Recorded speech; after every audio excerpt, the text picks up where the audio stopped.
എല്ലാവർക്കും നമസ്കാരം. നമ്മളിപ്പോൾ ഉള്ളത് ലേക്ക് സിറ്റി ആയ ഉദയ്പൂരിലാണ്. അപ്പോൾ ഞങ്ങൾ രാവിലെ എണീറ്റ് റെഡിയായി ഉദയ്പൂരൊക്കെ കറങ്ങാനായിട്ട് ഫുള്ള് റെഡി ആയിട്ടിരിക്കുകയാണ്. ഇന്ന് കുറച്ച് നേരത്തെ ഞങ്ങൾ ഇന്ന് ഞങ്ങൾ 8 മണിയൊക്കെ ആയപ്പോൾ എണീറ്റ് ഫുള്ള് സെറ്റായി എണീറ്റു, മൊത്തം റെഡിയായി. ഇപ്പം ചെക്കൗട്ടൊക്കെ ചെയ്തു, എല്ലാം കഴിഞ്ഞിപ്പം നിൽക്കുക. ഇനിയിപ്പം ബ്രേക്ക്ഫാസ്റ്റോടെ കഴിക്കണം. അപ്പോൾ ഞങ്ങൾ രാവിലെ കഴിച്ചിട്ട് ഉദയ്പൂർ ഇറങ്ങാൻ പോവാണ്. ലേക്ക് സിറ്റി ആയ ഉദയ്പൂർ. പുതിയ ഫാമിലിയിലെ പുതിയൊരു വീഡിയോയിലേക്ക് എല്ലാവർക്കും സ്വാഗതം. ആ കാണുന്നതാണ് ലേക്ക് പിച്ചോള, ഇവിടുത്തെ മെയിൻ ലേക്കിൽ ഒരെണ്ണം അത്. അപ്പം അതിൻ്റെ സൈഡിൽ തന്നെയാണ് നമ്മൾ ഇന്നലെ സ്റ്റേ ചെയ്തത്. രാജസ്ഥാനിലെ മനോഹരമായൊരു നഗരമാണ് ഉദയ്പൂർ. മേവർ രാജവംശത്തിൻ്റെ തലസ്ഥാനമായിരുന്നു ഉദയ്പൂർ.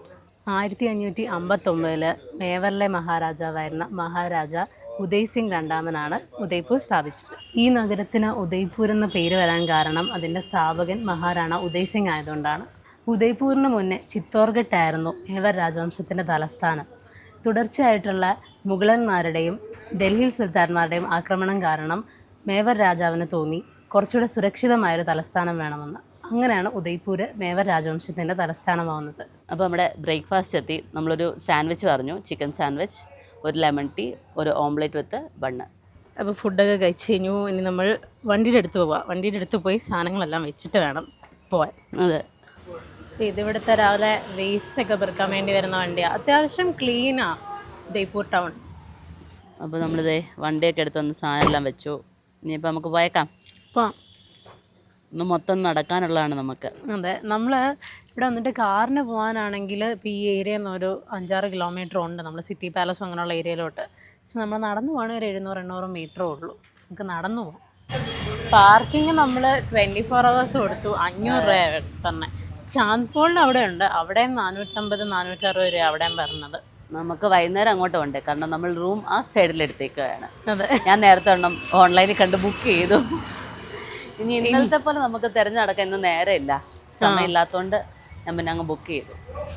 നമുക്കപ്പോൾ ഫസ്റ്റ് നെയിലാട്ട് ചെയ്തിട്ട് പോവാം. ഇന്നലെ തൊട്ട് നെയിലാട്ട് ചെയ്യാൻ വരുന്ന 100 രൂപ ഒരു വരല ചെയ്യുന്നതിന്. സിറ്റി പാലസ് ഒക്കെ ചെയ്തു വരും കയ്യിൽ. അതുകൂട്ടൊക്കെ ചെയ്യുന്നതിനൊക്കെ ഭയങ്കര സമയം എടുക്കും. അപ്പം ഞാൻ സിമ്പിളായിട്ട് പെട്ടെന്ന് ചെയ്തു തീർക്കുന്ന എന്തെങ്കിലും മതി എന്നാണ്.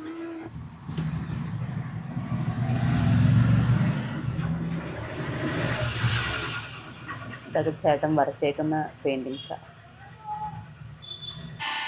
പെയിൻറ്റ് ചെയ്തിട്ട് ഉണക്കുക, എന്നിട്ട് ബാക്കി ചെയ്യാൻ പറ്റുള്ളൂ. ഇതാ ചേച്ചിയുടെ ഡിസൈൻ.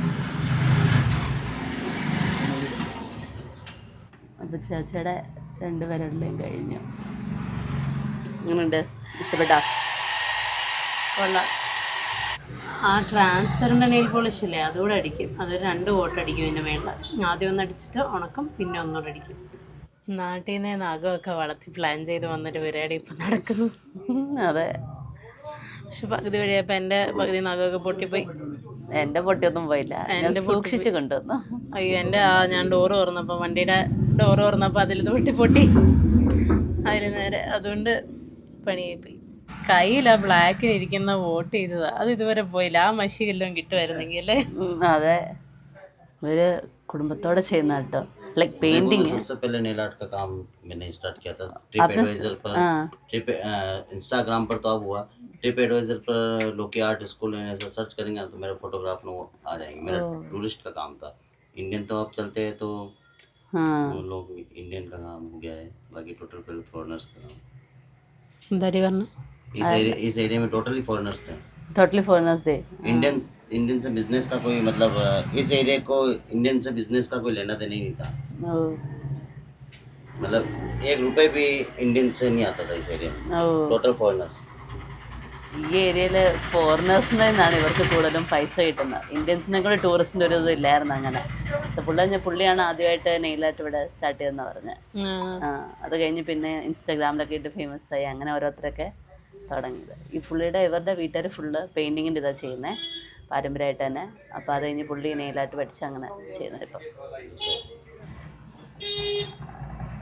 അങ്ങനെ പറഞ്ഞാൽ എനിക്ക് കൈ അനക്കാൻ തോന്നുന്നു. പൊന്നിൻ്റെ ഡിസൈൻ കുറച്ച് കോംപ്ലിക്കേറ്റഡാ. അതെ, കയ്യിൽ വരച്ചെടുക്കണം. ഇത് എൻ്റെ ഐഡിയ ആയിരുന്നു ആ ഡിസൈൻ. ചാച്ചി കഴിഞ്ഞില്ലേ? അതെ, ഞാനിങ്ങനെ ഡിസൈൻ കിട്ടാണ്ടിങ്ങനെ വേണേൽ കാണിച്ചെടുത്തു. ഞാനാണെങ്കിൽ നോക്കിയിട്ടൊന്നും ഡിസൈൻ കിട്ടാണ്ട് അലഞ്ഞ് നടക്കുമായിരുന്നു. അപ്പോൾ ചേച്ച പറഞ്ഞു തന്ന ഐഡിയ ആണ്. ഇനി മണ്ഡല ആർട്ട് ഭയങ്കര ഇഷ്ടമാണ്. അപ്പം അതിൻ്റെ ഒരു ബേസ് ചെയ്ത് വരുന്ന ഡിസൈനാണ് ഇത്. ഞാൻ പക്ഷെ ചെയ്തത് ഇവിടുത്തെ രാജസ്ഥാനി സ്റ്റൈലാണ് ചെയ്തത്. അപ്പം ഞങ്ങൾ രണ്ടുപേരും നെയിൽ ആർട്ട് ചെയ്തു. നല്ല സുന്ദരല്ലേ, നല്ല രണ്ടും രണ്ട് സ്റ്റൈൽ. അപ്പം നമ്മൾ നെയിലായിട്ടൊക്കെ ചെയ്തിട്ട് ഇറങ്ങി. ഇനിയിപ്പോൾ എങ്ങോട്ടാ?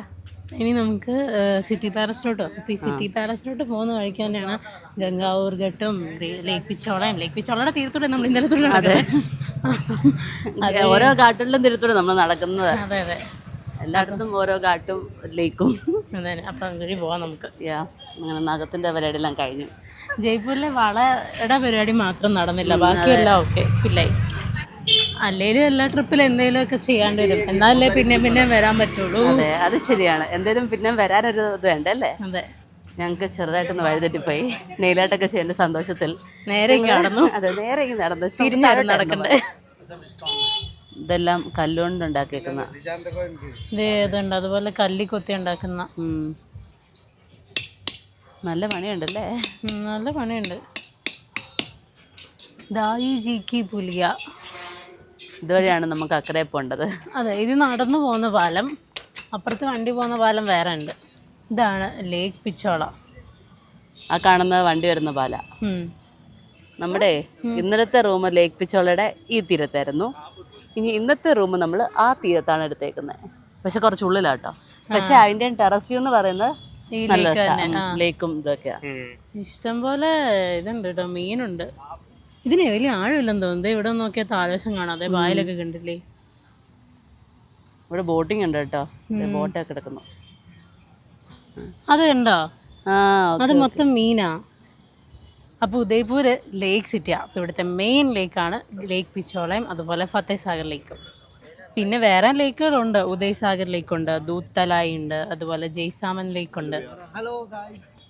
ഈ ലേക്ക് പിച്ചോളയുടെ തീരത്ത് തന്നെ കുറേ അമ്പലങ്ങളുണ്ട്. ഇതൊരു ഹനുമാൻ ക്ഷേത്ര, അപ്പുറത്തൊരു ശിവമന്ദിരമുണ്ട്. പിന്നെ ഉണ്ട് ആ സൈഡിലൊക്കെ കുറേ അമ്പലങ്ങളുണ്ട്. ഈ ജയ്സാമനിലേക്ക് ഇവിടെ നിന്നൊരു 50-60 കിലോമീറ്റർ അപ്പുറത്താണ്. ഇത് ഏഷ്യയിലെ സെക്കൻഡ് ആർട്ടിഫിഷ്യൽ ലേക്ക് ഏറ്റവും വലിയ. അത് ഇവിടുന്ന് 10-60 കിലോമീറ്റർ ഉണ്ട്. നമുക്കിപ്പോൾ തൽക്കാലം ഈ ഏരിയ കവർ ചെയ്യാം. ഇവിടെ അടുത്തുള്ളത് ഈ ലേക്ക് പിച്ചോളയും ഫത്തേഹ് സാഗർ ലേക്കുമാണ്. ആ കാണുന്ന എല്ലാം ഓരോ ക്ഷേത്രങ്ങളായി ലേക്കിൻ്റെ തീരത്ത്. അതൊരോ ഘാട്ടുകളുമാണ്. നമുക്ക് അങ്ങോട്ട് പോവാം. നമ്മൾ പാലൊക്കെ കയറി ഇപ്പറേ എത്തി. ഇനിയിപ്പോൾ ഈ സൈഡിൽ കൂടെ അങ്ങ് പോകുമ്പോഴാണ് ഈ സിറ്റി പാലസും ഗംഗാവൂർ ഘട്ടൊക്കെ. ഇവിടെ കുറച്ച് റഷുള്ള ഏരിയ ആണ്. ആ കാണുന്ന ഗല്ലി കൂടെ ഒക്കെ നമ്മൾ ഇന്നലെ കയറിപ്പോയി റൂം അന്വേഷിച്ച്. സത്യം, ഓർമ്മയുണ്ടോ? നല്ല ഭംഗിയില്ലേ. അതിൻ്റെ ചുറ്റുമുള്ള പെയിൻറ്റിങ്സ് കണ്ടോ, അതാ കൂടുതൽ എടുപ്പ് തോന്നുന്നത്. ഇവിടെ ഇഷ്ടം മിക്ക ഡോറുകളും അത് ഇതുപോലെ നല്ല നല്ല രസമാണ് കാണാൻ. പിന്നെ അമ്പലങ്ങളൊക്കെ ആണെങ്കിലും കണ്ടോ, മൊത്തം കല്ലിൽ കൊത്തി പണിതേക്കുന്ന എന്നാ രസമാണ് നോക്കി. ഇതാണ് രാംഘട്ട്, രാം മന്ദിറുണ്ട് ഇവിടെ. നമുക്ക് അപ്പുറത്ത് പോയിട്ട് ജഗദീഷ് മന്ദിറുണ്ട്, അവിടെ കയറാം. ശ്രീരാമൻ്റെ പെയിൻറ്റിങ് ഉണ്ടോ ഇവിടെ. മിക്കയിടത്തും ഇതുപോലെ ചെടിയൊക്കെ വെച്ച് നല്ല ഭംഗിയാണ്. ഇവിടുത്തെ ഗല്ലികളൊക്കെ കാണാൻ നല്ല രസമാണ്, ക്ലീനുമാണ് നല്ല രീതിക്ക്. ഇതൊക്കെ ലേക്ക് പിച്ചോളയുടെ ഭാഗങ്ങളാണ്. ഈ ലേക്ക് പിച്ചോളയുടെ ചുറ്റിനും ആ മെയിൻ ടൗൺ ഏരിയ ഫുള്ള്. ആ ചേച്ചി നിൽക്കുന്ന സ്ഥലം കണ്ടോ, അതൊക്കെ ഒരു ഹോട്ടലിലെ ബാക്ക്ഗ്രൗണ്ടാണ്. ഇവിടെ എവിടെ നിന്നാലും ലേക്ക് പിച്ചോളയാണ് കാണുന്നത്. ഈ ലേക്ക് പിച്ചോള ബഞ്ചാറ എന്ന് പറഞ്ഞൊരു ട്രൈബ് നിർമ്മിച്ച ഒരു ആർട്ടിഫിഷ്യൽ ലേക്കാണിത്. 1362 ഈ ലേക്ക് നിർമ്മിക്കുന്നത്. അപ്പോൾ ഈ ലേക്ക് പിച്ചോളയ്ക്ക് കുറുകെ ഒരു ഡാം പണിതിട്ടാണ് ഇത് നിർമ്മിക്കുന്നത്. പിന്നീട് മഹാരാജ ഉദയ് സിംഗ് വന്നപ്പോൾ അദ്ദേഹമാണ് ഈ ലേക്ക് വലുതാക്കി ഇതിൻ്റെ തീരത്ത് ഇതുപോലെ പാലസുകളും ഇതുപോലെ സിറ്റികളും മെയിനായിട്ട് പണിതത്. അതുണ്ടോ ആ ഗേറ്റിൻ്റെ അവിടെ പ്രാവ് കൂട് കൂട്ടിയേക്കുക. ഒരെണ്ണം ഇരിപ്പുണ്ട് അതിൻ്റെ അടുത്ത് പ്രാവ്. അവിടെ ഇരിക്കുമെന്ന് തോന്നുന്നു കേട്ടോ. ഇതൊരു ക്ഷേത്ര, ഇവിടെ മൊത്തം ക്ഷേത്രങ്ങളാണ്. ഈ മേളിൽ കാണുന്നെല്ലാം ഹോസ്റ്റലുകളാണ്. ഹോസ്റ്റലുകൾ, റൂഫ് ടോപ്പ് ബാറും എല്ലാം ഉണ്ട്. നമ്മുടെ റൂമിന്ന് സെറ്റാന്ന് അതുകൊണ്ട് കുഴപ്പമില്ല. വലിയൊരു തലവേന ഒഴിഞ്ഞിട്ട്. സത്യം, അല്ലെങ്കിൽ ഉള്ളല്ലോ ഇതൊരു നടന്ന് റൂം എടുക്കാന്ന് പറഞ്ഞാൽ കുറച്ച് പാടുള്ള പരിപാടിയാ. അതിപ്പോൾ ഈ തിരക്കുള്ളതുകൊണ്ട്. അതെ, ഇല്ലെങ്കിൽ ഇഷ്ടം പോലെ ഉണ്ട് കേട്ടോ. അത് കാളക്കുട്ടനാ, വലുതാ കണ്ടോ, നല്ല ഭംഗിയില്ല. പക്ഷെ കാണാൻ കുറച്ച് ക്യൂട്ട് ലുക്ക് ഉണ്ട്. ഇത്തിരി പൊക്കം കൂടെ കുറവായിരുന്നെങ്കിൽ. ഉദയ്പൂർ കൂടുതൽ ആൾക്കാർ ഒന്നെങ്കിൽ 2 വീലർ അല്ലെങ്കിൽ നടന്ന് അങ്ങനെയാണ് എക്സ്പ്ലോർ ചെയ്യുന്നത്. അപ്പം നമ്മളങ്ങനെ നടന്ന് ഗംഗാവഘട്ടിലെത്തി. നമ്മൾ ഇന്നലെ രാത്രി നിന്ന് ഓർക്കുന്നില്ലേ, നേരെ ഇതിൻ്റെ ഓപ്പോസിറ്റാ അമ്പരീഘട്ടിലാണ് നിന്നത്. ഈ ഗംഗോർഘട്ട് എന്ന് പേര് വരാൻ കാരണം ഇവിടുത്തെ ഒരു ഫെസ്റ്റിവലാണ് ഈ ഗംഗോർ എന്ന് പറയുന്നത്. അപ്പം അതുകൊണ്ടാണ് ഇതിന് ഗംഗോർഘട്ട് എന്ന പേര് വന്നത്. ഇവിടെ ഇഷ്ടംപോലെ പ്രാവുകൾക്കും പശുവിനൊക്കെ കഴിക്കാനും കുടിക്കാനൊക്കെ വെള്ളമൊക്കെ വെച്ചിട്ടുണ്ട്. ആ ബിൽഡിങ്ങിൻ്റെ സൈഡിൽ കണ്ടോ, മൊത്തം പ്രാവാ. അപ്പോൾ ഈ ഗംഗോർഘട്ടിൽ ആ ഗംഗോർ ഫെസ്റ്റിവലിൻ്റെ സമയത്ത് ഈ കല്യാണം കഴിഞ്ഞ സ്ത്രീകൾ ഭർത്താവിൻ്റെ ആരോഗ്യത്തിനും ഇതിനൊക്കെ വേണ്ടി പ്രാർത്ഥിക്കുകയും അതുപോലെ തന്നെ വ്രതം എടുക്കുകയും ചെയ്യും. അതുപോലെ തന്നെ കല്യാണം കഴിക്കാത്ത പിള്ളേർ നല്ലൊരു ഭർത്താവിനെ കിട്ടാൻ വേണ്ടിയൊക്കെ പ്രാർത്ഥിക്കുകയും നല്ലൊരു മാരീഡ് ലൈഫിന് വേണ്ടിയൊക്കെ പ്രാർത്ഥിച്ച് വ്രതമൊക്കെ എടുക്കും. അങ്ങനെ ആഘോഷിക്കുന്ന ഒരു ഭയങ്കര ഫെസ്റ്റിവലാണ് അവിടുത്തെ. ഫെസ്റ്റിവലിൻ്റെ സമയത്ത് ഇവിടെ സ്ത്രീകളൊക്കെ ട്രഡീഷണൽ ഡ്രസ്സൊക്കെ ധരിക്കുകയും പിന്നെ അതുപോലെ തന്നെ വിഗ്രഹങ്ങളൊക്കെ കൊണ്ടുവന്ന് ഇവിടെ ലേക്കിൽ കൊണ്ടുവന്ന് കഴുകുകയൊക്കെ ചെയ്യും. അതുപോലെ തന്നെ ആ സമയത്ത് ഇവിടെ ബോട്ടിങ്ങും അങ്ങനെ ഭയങ്കര പരിപാടി ഇവിടുത്തെ ഈ ലേക്കിൽ ഭയങ്കര. ഉദയ്പൂരിലൊരു മെയിൻ ഫെസ്റ്റിവൽ ഗംഗോർ. ഉച്ചയായി, ഹവേലിയൊക്കെ കണ്ടു കഴിഞ്ഞു. ഇനിയിപ്പോൾ നമുക്ക് ഫുഡ് എന്തെങ്കിലും കഴിക്കാം. എന്താ കഴിക്കാൻ വേണ്ടേ? നമുക്ക് ഈ ലൈനിലൂടെ ഇങ്ങനെ നടക്കാം. അപ്പോൾ കുറേ ഏരിയ വരുമല്ലോ. അതെ, എന്നിട്ട് എവിടെയെങ്കിലും ഒക്കെ കയറാം. ഇപ്പോൾ ഹവേലിയിൽ നിന്ന് ഇറങ്ങി നേരെ ഡ്രസ്സ് ട്രൈ ചെയ്യാൻ വേണ്ടി കയറി. പൊന്നിന് സന്തോഷമായി. അവിടെ തൊട്ട് നടക്കുന്ന ഇങ്ങനെ ഒരു ടോപ്പ് മേടിക്കാൻ വേണ്ടി. ഇപ്പം ആ ഉടുപ്പിന് സ്കേർട്ടും ടോപ്പും പോലെ ഉണ്ട് കേട്ടോ. വേണ്ട, ഇത് മതി. ഇടിവെട്ട് കളർ നിനക്കിതാ നല്ലത്. ഷോപ്പിംഗ് ഒക്കെ കഴിഞ്ഞു. ഇനി 2 ഐസ്ക്രീം ആവാം. കുറച്ച് തണുക്കട്ടെ. ഏതാ വേണ്ടേ? ചൂടാ കേട്ടോ. ടർക്കിഷ് ഐസ്ക്രീമോ? എനിക്കൊരു ഇത് മതി. സോഫ്റ്റ് പോരാ? ചോക്ലേറ്റ്. സോഫ്റ്റ് പോരാ, അത് ടർക്കിഷ് ആണോ? എന്നാൽ സോഫ്റ്റി ചോക്ലേറ്റ്. ഓക്കെ, ചച്ചയുടെ സോഫ്റ്റി ചോക്ലേറ്റ്.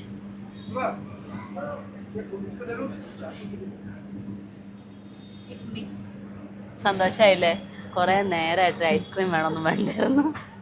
അപ്പുറത്തൊരു ആൻറ്റി ഇരുന്ന് ഐസ്ക്രീം കഴിക്കുന്നുണ്ട്. അപ്പോൾ തൊട്ട് എൻ്റെ അടുത്ത് പറഞ്ഞ് തുടങ്ങിയത് ഐസ്ക്രീം വേണമെന്ന്. അവിടെ അപ്പുറത്തെ പുള്ളിക്കാരി ഇപ്പം മിക്സ് പറയായിരുന്നു. നമുക്കേ ചുമ്മാ ഈ ക്ഷേത്രത്തിൻ്റെ ആ തീരത്തോടെ പോയിട്ട് വരാം. ഇവിടെ എല്ലാവരും റിലാക്സ് ചെയ്യാൻ വരുന്നെന്ന് തോന്നുന്നു. ഞാൻ ഇവിടെ ചെറിയ കാറ്റൊക്കെ ഉണ്ട്. ചുമ്മാ വന്നിങ്ങനെ. അതെ, ആ ബിൽഡിംഗ് ഒക്കെ ഉണ്ട് അല്ലേ? അവിടെ നിന്നാൽ കറക്റ്റ് ഈ ലേക്ക് വ്യൂ. ഇതെല്ലാം മന്ദിറിൻ്റെ സൈഡാണ്, രാം മന്ദിറിൻ്റെ സൈഡാണ്. എല്ലാവരും വന്ന് കാറ്റൊക്കെ കൊണ്ടേയിരിക്കുന്നു. നമുക്ക് പോവാം. നമുക്ക് പോയിട്ട് വണ്ടി എടുത്ത് ഇപ്പുറത്തോട്ട് പാർക്ക് ചെയ്തിടാം, റൂമിൻ്റെ ഇപ്പുറത്തോട്ട്. ശരിയാണല്ലേ? കഴിക്കണം, ഒന്ന് കഴിച്ചിട്ട് പോവാം. അപ്പം ഞങ്ങൾ ഞങ്ങളുടെ ഫേവറേറ്റ് സ്പോട്ടായ പാനിപ്പൂരി കടയിൽ എത്തിയിരിക്കുന്നു. അതെ, 2 പ്ലേറ്റ് കട്ടാമീട്ട 2 പോട്ടെ. കട്ടാമിട്ട. ഇത് ഇവിടുത്തെ ഒരു മെയിൻ സ്പോട്ടാണ് ബാജോർ കി ഹവേലി. നമുക്കപ്പോൾ ഇവിടെ കയറിയിട്ട് പോവാം. ടിക്കറ്റ് ഉണ്ട്, ടിക്കറ്റ് എടുത്തോ.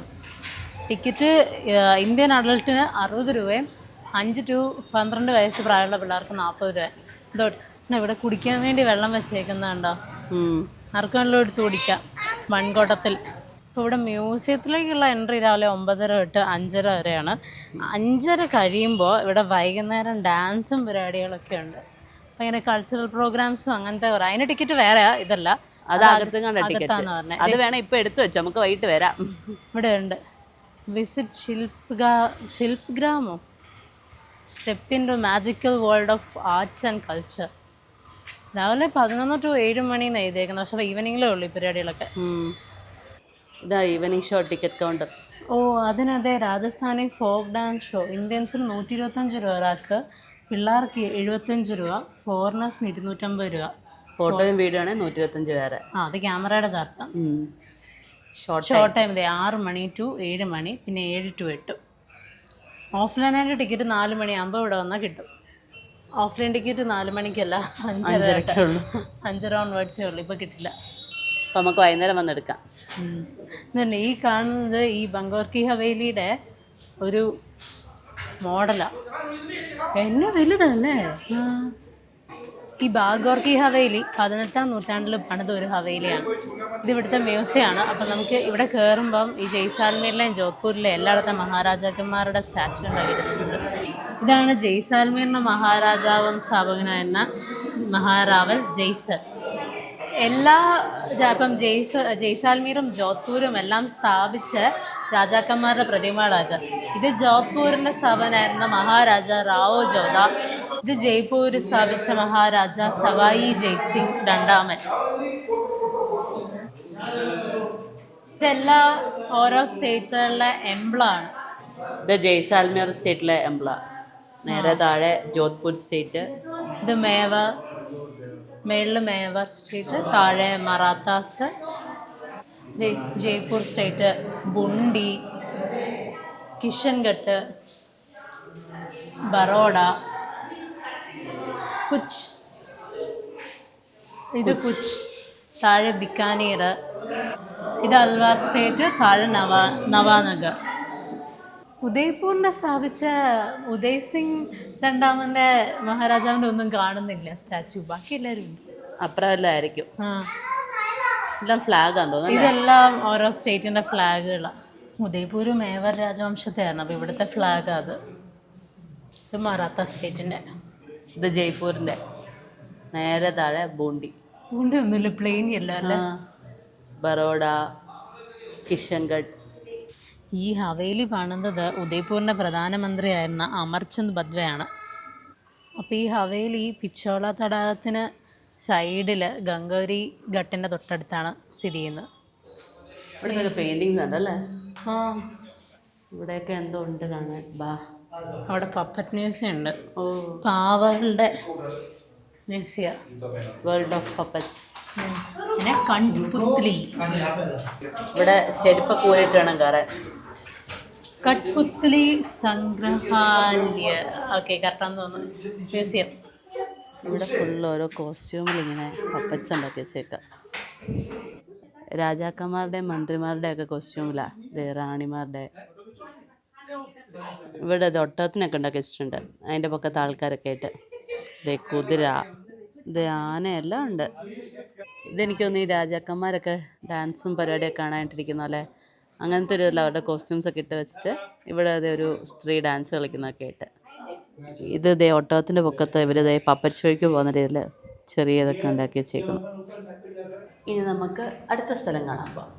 Wait museum. അപ്പോൾ നമ്മൾ ഈ ഹവേലിയുടെ മുകളിലെത്തി. ഓ അതെ, അതാണ് മറ്റേ ഘാട്ട്. അതല്ലേ ഞാൻ പറഞ്ഞത്. അവിടെ വെച്ച് കണ്ട ഈ ബിൽഡിങ് ഹവേലിയുടെ അല്ലേ? ആ, ഞാൻ കണ്ട ആ ഘാട്ടിൻ്റെ തന്നെ എന്തേലും വാതില് പോലെ അങ്ങനെ എന്തെങ്കിലും. അല്ലല്ല, അതിൻ്റെ സൈഡ് ഫുള്ള് ഈ ഹവേലിയാ. ഇവിടെ ഒരു വാതിലുണ്ട്. ഹവേലിയുടെ ആകുമ്പോൾ ഫുള്ള് കാണാം. ഓ എടി, അവിടെ ആ ലൈറ്റ് ആൻഡ് സൗണ്ട് ഷോ വൈകുന്നേരം നടക്കുന്ന ഡാൻസും പ്രോഗ്രാമും എല്ലാം ആയിട്ട്. ഇവിടെ എല്ലാ സ്ഥലത്തും ഫോട്ടോഷൂട്ടും റീൽസ് എടുക്കുക. കുറേ ഏരിയയിൽ വെഡ്ഡിങ് ഫോട്ടോഷൂട്ട് എടുക്കുന്ന ഇഷ്ടംപോലെ ഏരിയകളുണ്ട് ഇവിടെ. ഇവിടെ ടിക്കറ്റ് ചാർജ് 60 രൂപ. അതിനുള്ള എല്ലാ ഇതേ ഉള്ളൂ. കറക്റ്റ് റേറ്റുവാ. ആ ജയ്പൂരിലെ സിറ്റി പാലസ് ആയിരുന്നു ഏറ്റവും കത്തി. ഇല്ലേ ഉണ്ടല്ലോ, ജയ്പൂർ ചെല്ലുമ്പം ഏറ്റവും ഗുണമുള്ള എന്നാന്നറിയോ, കോമ്പസിറ്റ് ടിക്കറ്റ് എടുത്താൽ മതി. ഈ കോമ്പസിറ്റ് ടിക്കറ്റ് എടുത്തുള്ള ഗുണം എന്നാന്ന് വെച്ചാൽ 500 രൂപയ്ക്ക് കോമ്പസിറ്റ് മിക്കപ്പോഴും 400-500 അതിൻ്റെ റേറ്റ്. അപ്പോൾ 500 രൂപയ്ക്ക് ആ ടിക്കറ്റ് എടുക്കുകയാണെങ്കിൽ നമുക്കൊരു 3-4-5 സ്ഥലങ്ങൾ കാണാം. ഇപ്പം ആമർ ഫോട്ടോ ഒക്കെ ചിലപ്പോൾ അതിൻ്റെ അകത്ത് വരും. അതിനകത്ത് ഓരോ കോംബോ അനുസരിച്ചിട്ട് നമ്മളിപ്പോൾ ഈ സിറ്റി പാലസിൻ്റെ അവിടെ ടിക്കറ്റ് എടുക്കുന്നിടത്ത് ചെന്നാലും അവിടെ ഉണ്ട് കോമ്പസിറ്റിൻ്റെ. അതുപോലെ ആമർ ഫോർട്ടിൻ്റെ അവിടെ ചെന്നാൽ അവിടെ ഉണ്ട്. അപ്പം അങ്ങനെ ജയ്പൂർ മിക്കപ്പോഴും ആ കോമ്പസിറ്റ് ടിക്കറ്റ് എടുക്കുന്നത് തന്നെയാണ് ബെറ്റർ. ഈ റീൽസിലൊക്കെ കാണുന്ന ചന്ദ്രമഹലൊക്കെ കാണണമെങ്കിൽ നമ്മൾ ഈ 4000 രൂപയുടെ പാലസ് ടൂർ തന്നെ എടുക്കണം. അതിലേ കാണാൻ പറ്റത്തുള്ളൂ. പിന്നെ ഇനി ഇവിടുത്തെ സിറ്റി പാലസ് ചെന്ന് കഴിയുമ്പോൾ ഇനി എങ്ങനെയാണെന്ന് അറിയത്തുള്ളൂ. ഇതുവരെ അങ്ങനെയായിരുന്നു. ഇവിടുത്തെ എങ്ങനെയാണെന്ന് അറിയത്തില്ല നമുക്ക്. ഇവിടുത്തെ ചെന്ന് കഴിയുമ്പോൾ അറിയാം. നമുക്കന്ന് താഴോട്ടോ. താഴോട്ടോ. നമുക്ക് താഴോട്ടല്ലാണ്ട് ഇത് ഈ മേളിക്കൂടെ തന്നെ പോവാം. ഇതുവഴി പോവാം.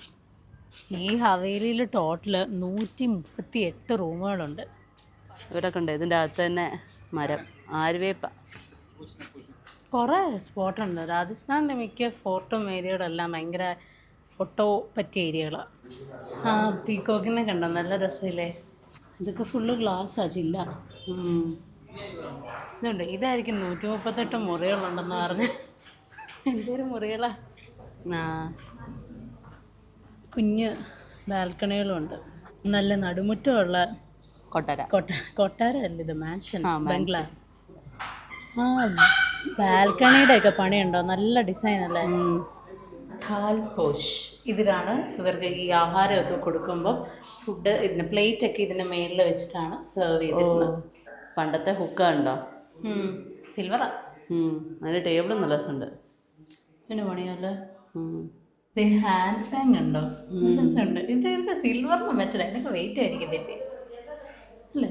വിഷു കൈ ഇഴക്കി. ഇത് പ്ലേറ്റ്. ഇത് നീ റെസ്റ്റാണ്, ബ്രാസ് കൊണ്ട് ഉണ്ടാക്കിയേക്കുന്ന. ഇതാണ് റോസ് വാട്ടർ സ്പ്രിംഗ്ലർ. ഇതേ പൂവൊക്കെ ഇട്ടിട്ട് വെള്ളം തെളിക്കില്ലേ. ഓക്കെ, ഇന്ന സൂപ്പർ സാധനം, നല്ല ഡിസൈൻ. പണ്ടത്തെ ജ്വല്ലറി ബോക്സ്. ഇതാണ് ജ്വല്ലറി ബോക്സ്. അല്ലാണ്ട് ഇപ്പം ചുമ്മാ കിട്ടുന്ന ഡെപ്പി പോലെ ചെയ്യുന്ന സാധനം ഒന്നല്ല. ഇതൊക്കെയാണ് ജ്വല്ലറി ബോക്സ്. അതൊക്കെ നല്ല പൈസകളാണേ അണിയിച്ചത് അവരൊക്കെ. ഇത് രാജാവ് ഉപയോഗിച്ചിട്ടുണ്ടായിരുന്നു. ഇത് ബ്രാസ് കൊണ്ട് ഉണ്ടാക്കിയ സാധനം. ഇത് പാൻദാനാണ്, പാൻ വെക്കുന്നതെന്ന് തോന്നുന്നു. മറ്റേ വെറ്റില വെക്കുന്ന ബോക്സ്. അതൊക്കെ ബ്രാസും കൊണ്ട് ഉണ്ടാക്കിയതാണ്. ഇവിടെയൊക്കെ രാജാക്കന്മാരൊക്കെ ഇരിക്കുന്ന ഏരിയ. അതെന്താന്ന് മനസ്സിലായോ? ഫുഡ് സ്ക്രബ്ബർ അല്ലേ, നമ്മൾ ഈ പുറ്റി കറിക്കില്ലേ, ആ സാധനമായിരിക്കുന്ന. ഇവിടുത്തെ ഈ പെയിന്റിങ്സ് ഉണ്ടോ? അത് രാജകുമാരിനെയൊക്കെ റെഡിയാക്കുന്ന ചോപ്പർ അല്ലെങ്കിൽ ലുഡോ ഇല്ലേ, അതിൻ്റെ അതുപോലെ സിമിലർ ഒരു കളിയാണ്. ഇതാണ് ചെസ്. അതന്നെ, ആദ്യമായിട്ടാണ് ഒരു ചെസ് ബോർഡിൽ രാജാവിൻ്റെ അഞ്ഞിയും അതേപോലെ കുത്തിവെച്ചേക്കുന്ന കാണുന്നത്. ഇതാണ് ബെഡ്റൂം. ഇപ്പം ഈ ബെഡ്റൂമിൽ ഈ കട്ടിലൊക്കെ ഉണ്ടല്ലോ, സിൽവർ പ്ലേറ്റഡാണ്. ശീഷ് മഹൽ, അതായത് മൊത്തം മിറർ വർക്കുകളാണ്. ശീഷ് മഹൽ എന്ന് പറഞ്ഞു കഴിഞ്ഞാൽ മിററും കൊണ്ടുള്ള മഹൽ. അത് ആ കാണുന്ന മിറർ വർക്ക്സ് നല്ല കളർഫുൾ ലൈറ്റ്സ് ഒക്കെ വരും അതിട്ട്. ഇവിടുത്തെ കണ്ട ഇതൊക്കെ ഓരോ വിൻഡോസാണ്. നമ്മളിപ്പം അപ്പുറത്ത് നിന്ന് കണ്ട ബാൽക്കണി ഇല്ലേ, അതാണ് ഈ ബാൽക്കണി. ഇവിടെ സ്റ്റെപ്പിനൊക്കെ ഇത്തിരി ഹൈറ്റ് കൂടുതല. ഇനി നമുക്ക് പൊക്കം കുറവേണ്ടാണെന്ന് അറിയത്തില്ല. നമുക്കേ പോവാം, കണ്ടു കഴിഞ്ഞില്ലേ. കുറച്ചുകൂടെ ഉണ്ടെന്ന് തോന്നുന്നു ആ ഏരിയയിൽ, അറിയില്ല. അങ്ങോട്ട് ഇനിയിപ്പോൾ താഴോട്ട് വന്ന വഴിയുള്ളൂ. ആ കാഴ്ചകളൊക്കെ കണ്ടങ്ങ് പോവാം. ഇപ്പം ഇവിടെ ഈ കൊട്ടാരം ഈ നമ്മൾ പ്രധാനമന്ത്രിക്ക് വേണ്ടി പണിതാന്ന് പറഞ്ഞില്ലേ, അപ്പം അദ്ദേഹത്തിൻ്റെ കാലശേഷം പിന്നെ ഇത് രാജകുടുംബം ഏറ്റെടുത്തായിരുന്നു. അത് കഴിഞ്ഞ് പിന്നെ കുറേ നാൾ പിന്നെ രാജകുടുംബം എല്ലാം കഴിഞ്ഞ് പിന്നെ കുറേ നാൾ ഇത് ആരും ഉപയോഗിക്കാണ്ട് നശിച്ച നിലയിലായിരുന്നു. പിന്നീട് രാജസ്ഥാൻ ഗവൺമെൻറ് ഇതെടുത്ത് ഇപ്പം മെയിൻ്റനൻസ് ചെയ്ത് മ്യൂസിയം ആക്കി. നന്നായിട്ട് മെയിൻ്റെനൻസ് നടക്കുന്നുണ്ട് ഇവിടെ. നന്നായിട്ട് മെയിൻറ്റെയിൻ ചെയ്യുന്നുണ്ട്. ദേ വഴിപോട്ടെ. നമ്മളിതേ കയറിയെടുത്ത് വന്നിറങ്ങി. എക്സിറ്റ് നമ്മളിതേ ആ സൈഡിൽ കൂടെയാണ് കയറിയത്. എന്നിട്ട് നമ്മളിതേ ഇപ്പുറത്തെ സൈഡിൽ വന്നിറങ്ങി. ഇതിൻ്റെ മേളിലാണ്, അവിടെ വഴിയാണ് നമ്മൾ പോയത് അങ്ങോട്ട്. തീർന്നില്ല. ഇത് ഇവിടുത്തെ royal wedding area. Chandni Chowk, Udaipur smart city limited, royal wedding. ഇവിടെ എന്താണെന്നറിയോ, മറ്റേ വെഡ്ഡിങ്ങിൻ്റെ ആ ഒരു സെറ്റപ്പിൽ എല്ലാം ആർട്ടിഫിഷ്യലി ക്രിയേറ്റ് ചെയ്തേക്കുക. ഇതൊരു ജാതകം നോക്കുന്നത്, അതെ, മുഹൂർത്തം നോക്കുന്നതാണ്. ഇത് ഗ്രൂം സൈഡ് ആൾക്കാർ പാട്ടും പാടൊക്കെ ആയിട്ട് ബ്രൈഡിൻ്റെ വീട്ടിലേക്ക് വരുന്ന പരിപാടിയാണ്. ഈ ഇതിന് തോരൻ എന്നാണ് പറയുന്നത് ഇതിന്. അപ്പോൾ ഇത് കല്യാണമൊക്കെ കഴിഞ്ഞ് ഗ്രൂം വരുന്നു, ചെറുക്കൻ പെണ്ണിൻ്റെ വീട്ടിലേക്ക് വരുന്നു. അപ്പം ഇത് സാസു ആരത്തി എന്ന് പറഞ്ഞു വെച്ചാൽ പെണ്ണിനെയും കൂട്ടി തിരിച്ച് പോകുന്നതിനോട് ചെറുക്കൻ വീട്ടിൽ ചെല്ലുമ്പോൾ പെണ്ണിൻ്റെ അമ്മ ആരതിയൊക്കെ ഒഴിഞ്ഞ് സ്വീകരിക്കുന്നു. ഇതാണ് കല്യാണം. അപ്പോൾ ഈ തീയൊക്കെ കത്തിച്ച് അഗ്നിക്ക് ചുറ്റും 7 റൗണ്ട് ഇവർ കറങ്ങുന്ന ചടങ്ങ്.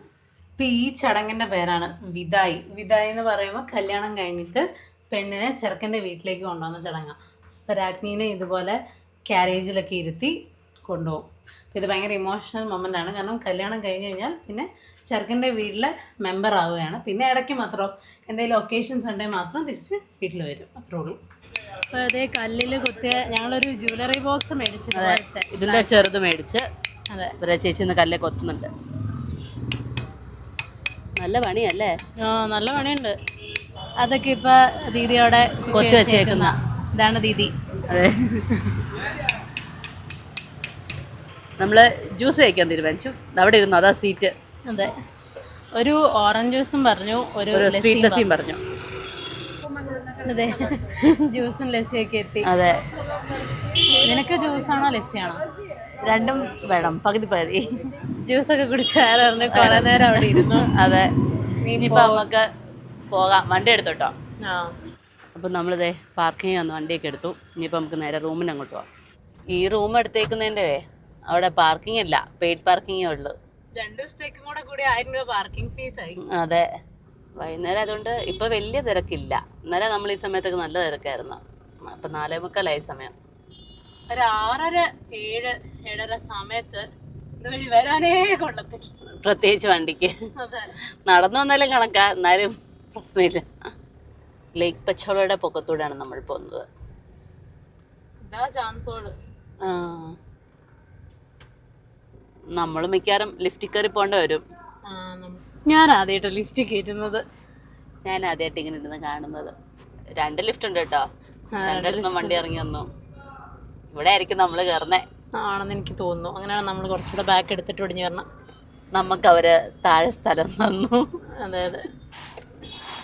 നമ്മുടെ വണ്ടി അവിടെ കയറിയല്ല. അവിടെ കയറി കഴിഞ്ഞാൽ ഈ വണ്ടിക്കാർക്ക് ഡോർ തുറക്കാൻ പറ്റിയല്ല. അതുകൊണ്ട് ഇനി വേറെ എവിടെയെങ്കിലും പാർക്കിംഗ് കണ്ടുപിടിക്കണം. ലിഫ്റ്റിലും കയറില്ല, അതാ അവർ പറയുന്നത്. നമുക്കത് ഇവിടെ സ്ഥലം കിട്ടി. ഇവിടെ ഒരു വണ്ടി ഉണ്ടായിരുന്നു, അവരിപ്പോൾ എടുത്തുകൊണ്ട് പോയി. അപ്പോൾ അതുകൊണ്ട് അങ്ങോട്ട് കയറ്റിക്കണം പറഞ്ഞു.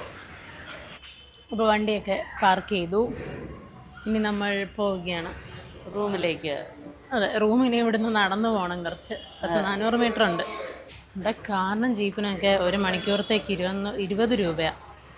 മിനി ബസ്സൊക്കെ ഇതിനകത്ത് വരുന്നതിനൊക്കെ 50 രൂപ. അപ്പോൾ ചാന്ത്പോൾ പാർക്കിംഗ്, അവിടെ നമ്മൾ വണ്ടിയൊക്കെ ഇട്ടു. അതിൻ്റെ വാതിൽക്കൽ തന്നെ ഇഷ്ടംപോലെ ഓട്ടോയൊക്കെ കിട്ടും ഇങ്ങോട്ട് കറങ്ങാനൊക്കെ ആയിട്ട്. പിന്നെ ഇവിടെ ഇഷ്ടംപോലെ ബൈക്ക് റെൻ്റലൊക്കെ ഉണ്ട്. അപ്പം 24 മണിക്കൂറത്തേക്ക് 450 രൂപ. സ്ലിപ്പൊക്കെ തരും. സ്ലിപ്പ് കളയരുത്, തിരിച്ച് കൊണ്ട് കൊടുക്കണം. അതെ. അതുപോലെ തന്നെ അപ്പോൾ ഇന്നലെ നമ്മൾ പാർക്ക് ചെയ്തെടുത്ത് 500 രൂപയായിരുന്നു. പിന്നെ പുള്ളി എക്സ്ട്രാ 1 മണിക്കൂറോടും കൂടി ഇട്ടോളാൻ പറഞ്ഞു. അതെ, 500 രൂപ ആയതുകൊണ്ട്. അപ്പോൾ ഇതുവഴിയാണ് നമ്മുടെ ഹോസ്റ്റലിലേക്ക് നടന്നു വന്നൊരു 400 മീറ്റർ ഉണ്ട്. ഇന്നലെ ഞങ്ങൾ ഇതുവഴിയൊക്കെ വന്ന് കറങ്ങിയായിരുന്നു. അപ്പം ഇവിടെ വരെ കാറ് വരുള്ളൂ, ഇനി അങ്ങോട്ട് കുഞ്ഞു വഴിയാണ്. ഇന്നലെ കുറേ കറങ്ങി ലാസ്റ്റ് കിട്ടിയ ഹോസ്റ്റൽ എടുത്തു. അതിന് 1300 രൂപയായിരുന്നു 2 പേർക്കൂടെ. അതുകൊണ്ട് ഇന്ന് ഞങ്ങൾ അഡ്വാൻസ്ഡ് ബുക്ക് ചെയ്തു. 700 രൂപയ്ക്ക് 2 പേർക്കൂടെ കിട്ടി. അതെ. ഇതൊക്കെ ഓരോ ഗസ്റ്റ് ഹൗസുകളൊക്കെയാണ്.